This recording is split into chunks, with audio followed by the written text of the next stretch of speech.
안녕하세요. 생생한 증시 뉴스를 전달드리는 미증시TV입니다. 12월 3주차 함께 확인해볼 뉴스는 현재 시가총액 1위 2조 달러의 애플과 애플을 최고의 기업이라고 말하는 워렌 버핏에 관련된 뉴스 기사입니다. 다음과 같은 주제의 뉴스 기사를 가져왔는데요. 첫 번째, 워렌 버핏 애플의 막대한 지분 축소. 두 번째, 대주주의 지분이 빠진 애플 현 상황은. 이렇게 두 가지 주제의 뉴스 기사를 함께 확인하면서 애플의 대주주 워렌 버핏이 애플의 주식을 축소해 어디에 사용했는지, 대주주의 지분이 빠진 애플의 현 상황과 앞으로의 행보를 확인해 보겠습니다.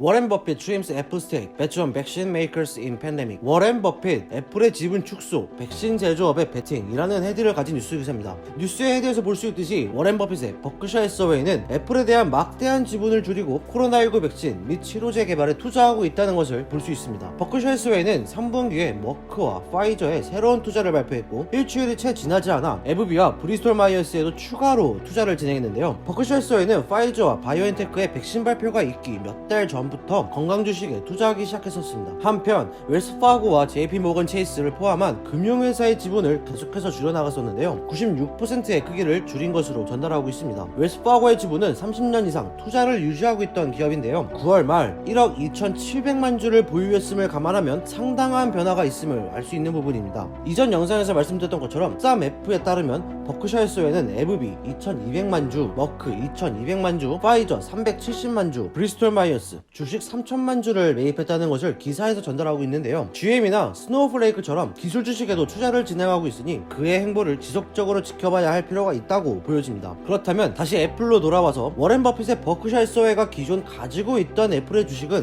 6월 30일 기준 915억 달러어치로 당시 주가 기준으로 10억 300만 주 정도로 확인되는데요. 이번 9월 30일 기준으로는 1117억 달러로 확인되는데요. 당시 종가인 115.81달러임을 기준으로 환산하면 9억 6,500만 주로 확인할 수 있습니다.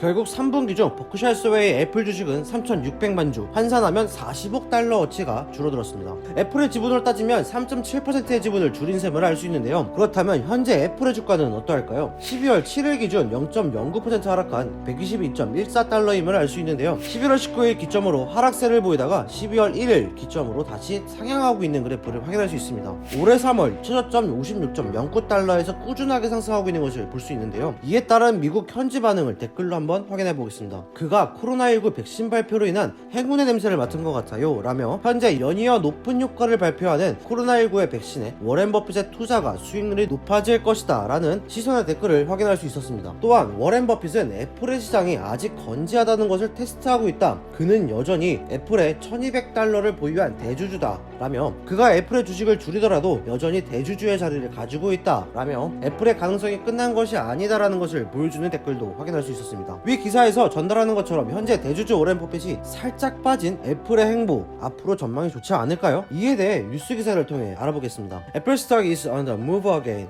after analyst upgrade. 애널리스트들의 상향 조정 후 애플의 주식이 다시 움직이고 있다라는 헤드의 뉴스 기사입니다. 상당히 긍정적인 내용의 뉴스 기사인데요. 애플은 지난 3개월 동안 비정상적으로 하락하는 주가폭을 확인할 수 있었는데 9월 기술주의 주가 폭락에 휘말려 120달러를 넘기기 위해 고군분투했다고 기사에서는 전달하고 있습니다. 하지만 2020년 연말 시즌에는 이를 타개할 것으로 부족하고 있는데요. 올해 애플의 신제품인 아이폰 12와 새로운 맥용 프로세서가 강력한 수요를 보이고 있다고 전달합니다. 이는 결과적으로 여러 분석가들에게 긍정적인 영향을 미쳤는데요. 그들은 애플의 기차에 다시 탑승하려면 지금이 타이밍이다 라고 전달하고 있습니다. 웨드부시 세큐리티스의 분석가 다니엘 아이브스는 애플에 대한 장밋빛 그림을 보여주는 리서치를 보고 있는데요. 아이브스는 연말 연시에 에어팟의 판매가 크게 이루어지고 있고 큰 성공을 이룰 것이다 라고 전달하고 있는데 이는 애플의 총 매출의 5% 이상을 차지할 것이라고 예측하고 있습니다. 또한 우리는 애플이 2020년대 9천만 대 이상의 에어팟을 판매할 것으로 예상하고 있으며 새로운 버전이 공개될 2021년 4월 5월 기간에는 1억 1,500만 대의 판매량을 만들 것으로 예상한다 라고 덧붙였습니다.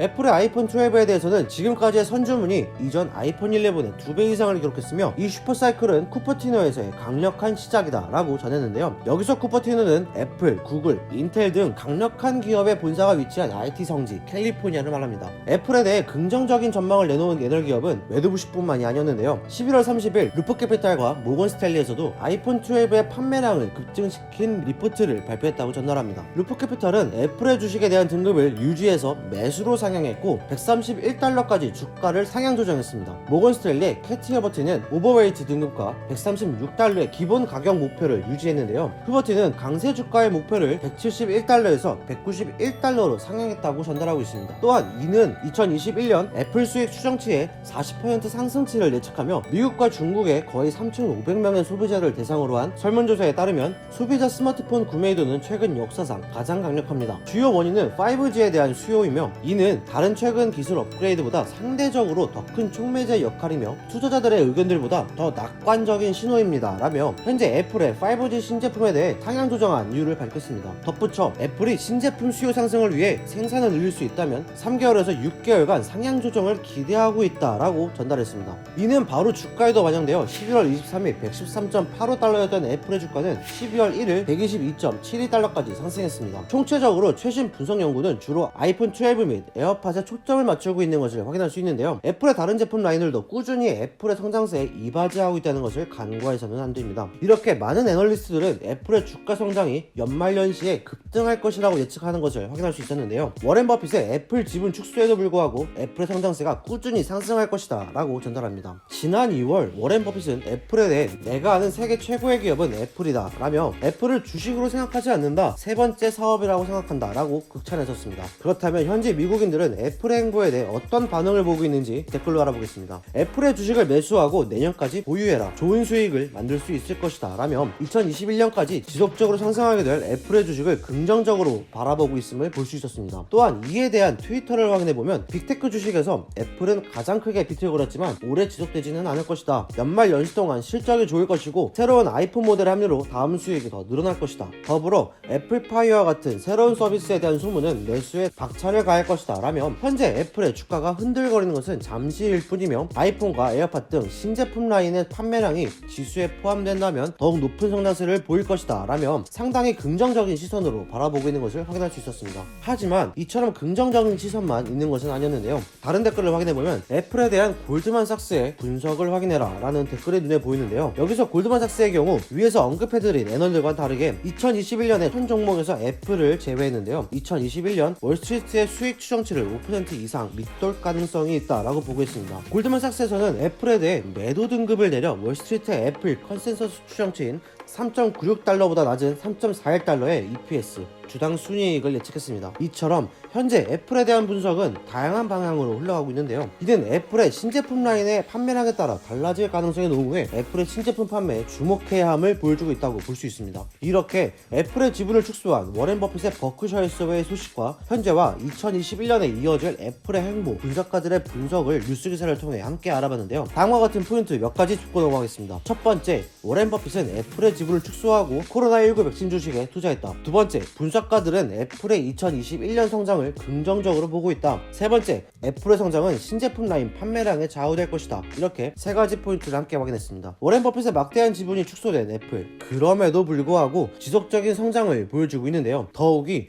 모건 스탠리와 루프캐피탈의 분석가들의 긍정적인 분석과 새로운 신제품의 판매량에 더 높은 주가로 성장할 것으로 생각됩니다. 3개월간 잠시 주춤했지만 120달러를 뚫었으니 성장세를 탈 것이라고 보입니다. 워렌 버핏이 세계 최고의 회사라고 생각하는 애플, 분석가들의 말처럼 애플의 기체에 탑승하려면 지금이 마지막 기회이지 않을까 생각됩니다. 이는 제 개인적인 피셜이며 투자에는 참고만 해주시기 바랍니다. 오늘 미증스TV가 준비한 증시 뉴스는 여기까지고요. 다음에도 여러분들의 투자에 도움이 되는 정보를 가지고 찾아뵙도록 하겠습니다. 영상이 유익하셨다면 구독과 좋아요, 알림 설정까지 부탁드릴게요.